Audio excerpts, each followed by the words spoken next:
Welcome to bird media. నేను వైష్ణవి. మధ్యప్రాచ్యంలో మళ్లీ ఉద్రిక్తతలు తారాస్థాయికి చేరుకున్నాయి. అమెరికా, ఇజ్రాయెల్, ఇరాన్ మధ్య నెలకొన్న ఈ ఘర్షణ ఇప్పుడు మొత్తం గల్ఫ్ ప్రాంతాన్నే కుదిపేస్తోంది. అసలు యుద్ధం స్టార్ట్ అయిన తొలి రోజే అమెరికా, ఇజ్రాయెల్ సంయుక్త దాడులతో ఇరాన్ కీలక నాయకత్వంపై దెబ్బపడినట్లుగా వార్తలొచ్చాయి. మరి ఆ తర్వాత ఇరాన్ ప్రతీకార దాడులు తీవ్రం చేసింది. ఇప్పుడు గల్ఫ్ ప్రాంతం మొత్తం అస్థిరతలోకి జారుకుంది. అయితే ఇరాన్పై అమెరికాకి మద్దతుగా ఉన్న కొన్ని గల్ఫ్ దేశాలు వైమానిక దాడులు స్టార్ట్ చేశాయి. మరి దీంతోనే పరిస్థితి మరింత విషమించింది. ఇరాన్ కూడా దానికి ప్రతిస్పందనగా గల్ఫ్ దేశాల వ్యూహాత్మక ప్రాంతాలు లక్ష్యంగా చేసుకుంటోంది. అసలు అంతా చూస్తే ట్రంప్ టార్గెట్ గల్ఫ్ దేశాలే అని కూడా అనొచ్చు. ముఖ్యంగా చమురు నిల్వ కేంద్రాలు, ఎగుమతి టెర్మినల్స్ వైపే మొప్పు పెరిగింది. మరి ఈ దాడులు కేవలం సైనిక పరంగానే కాదు, ఆర్థికంగా కూడా పెద్ద దెబ్బవుతున్నాయి. గల్ఫ్ దేశాలు గత 2 దశాబ్దాల్లో తమ ఆర్థిక వ్యవస్థను విస్తృతంగా మార్చుకున్నాయి.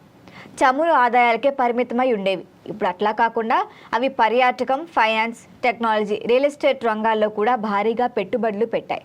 ఇక ప్రపంచ పెట్టుబడులకు ఆకర్షణీయ కేంద్రాలుగా కూడా ఎదిగాయి గల్ఫ్ దేశాలు.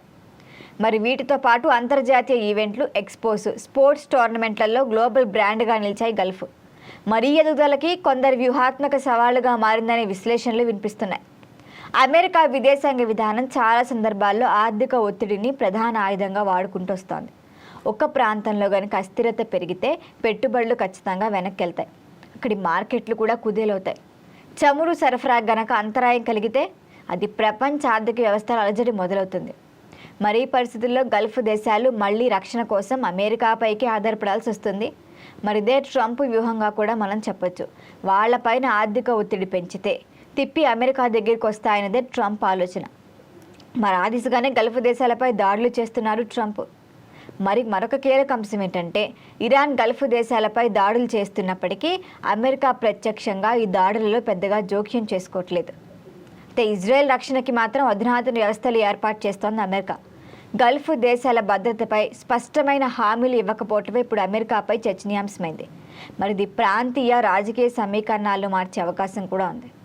అయితే ట్రంప్ ఇప్పటికే యుద్ధం తక్షణమే ముగియదు, కొన్ని వారాలు కొనసాగే అవకాశం ఉందని కూడా ఆయన ప్రకటనలో పేర్కొన్నారు.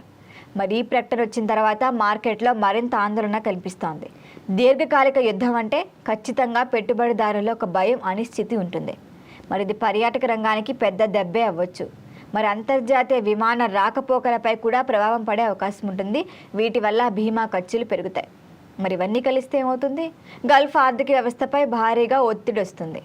ఒకవేళ ఒత్తిడి వస్తే ఏమవుతుంది? తిప్పి మళ్ళీ అమెరికా దగ్గరికే రావాల్సి ఉంటుంది. మరి మరొక వైపు ఇరాన్ కూడా తన ప్రభావాన్ని చూపించాలని ప్రయత్నిస్తోంది. ప్రాంతీయ శక్తి సామర్థ్యాన్ని నిరూపించుకోవాలని చూస్తోంది. మరి ఈ నేపథ్యంలో మధ్యప్రాచ్యం మరొకసారి ప్రపంచ రాజకీయాల కేంద్ర బిందువుగా మారింది. మరి ఇప్పుడు అందరి ప్రశ్న ఏంటంటే ఇది కేవలం సైనిక ఘర్షణేనా, లేకపోతే అసలు ఆర్థిక ఆధిపత్య కోసం పోరాటం చేస్తోందా అని. ఇక లేకపోతే గల్ఫ్ దేశాల ఎదుగుదలను నియంత్రించే ప్రయత్నమా? ఇక ప్రపంచ మార్కెట్లు, చమురు ధరలు, పెట్టుబడుల ప్రవాహం ఇవన్నీ కలిపి యుద్ధ ఫలితంపై ఆధారపడి ఉన్నాయి. మరి రాబోయే రోజుల్లో పరిస్థితి ఎలా మారుతుందో చూడాలి. ఇక మధ్యప్రాచ్యంలోని అగ్ని ప్రపంచ ఆర్థిక వ్యవస్థను ఎంతవరకు ప్రభావితం చేస్తుందో అనేది కీలకం. మరి దీనిపైన మరిన్ని అప్డేట్ల కోసం చూస్తూనే ఉండండి బర్డ్ మీడియా.